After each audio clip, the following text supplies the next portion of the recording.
Snežana i 7 patuljaka.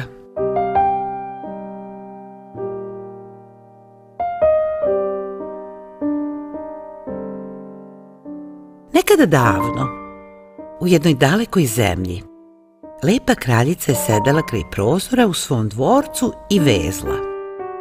Dok je tako radila, uboda se u prst, pa 3 kapi krvi padoše na snežno belo platno.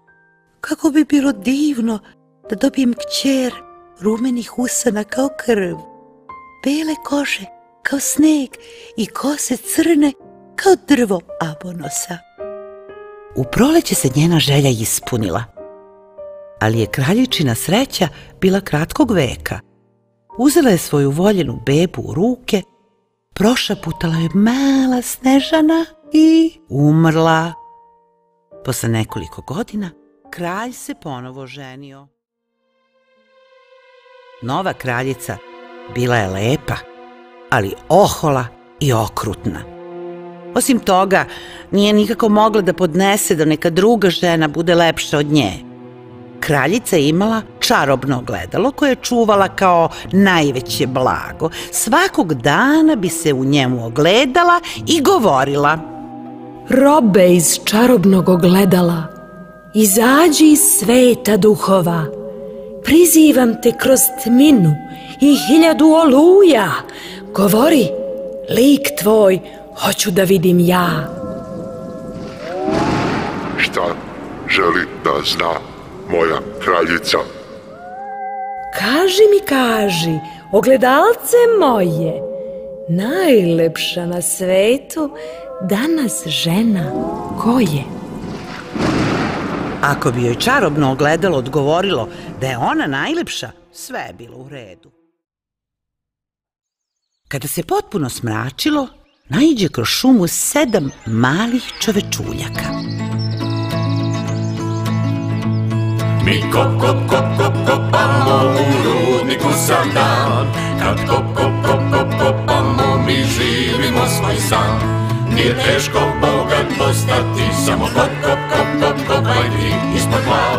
Ispod tla, milion dragulja sja. Mi kop, kop, kop, kop, kopamo, od zore pa do pet. Mi kop, kop, kop, kop, kopamo, prekopat ćemo sve. Dragulja imamo pokoj, rubina kao pčelaroj. Niko ne zna zašto kopamo, samo kop, kop, kopamo. Hajmo, hajmo, hajmo, hajmo, hajmo, hajmo kući. Malo zatim, ispred kuće se pojavi starica sa korpom jabuka i pokuca na vrata.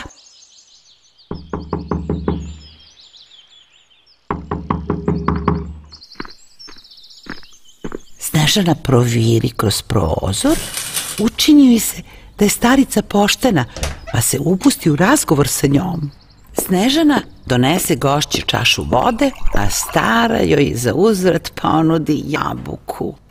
Hvala, bako, ali ja ne smijem ništa da uzimam od stranaca. Bojiš li se da je otrovna? Evo, ja ću uzeti 1/2, a ti drugu.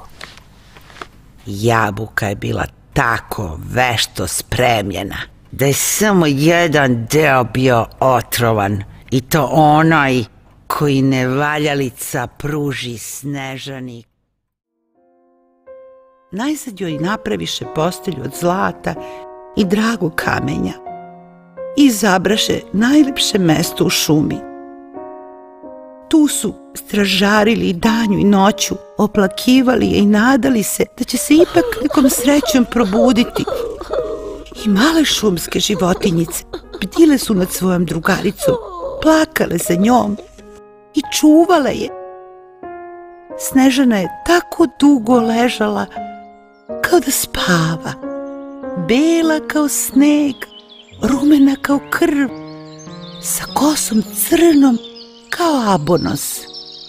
Ali jednoga dana dojaha u šumu lepi, mladi princ. Ali čim je princ ponese, saplete se u neki žbun, te se lepotica potrese u njegovom naručju. Onaj otrovni zaloga ispade iz njenog grla.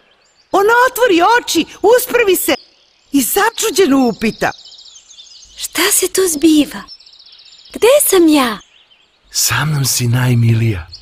Pođi u dvorac mog oca da proslavimo venčanje, pa ćemo biti srećni celog života. Snežana oseti da tako treba da postupi.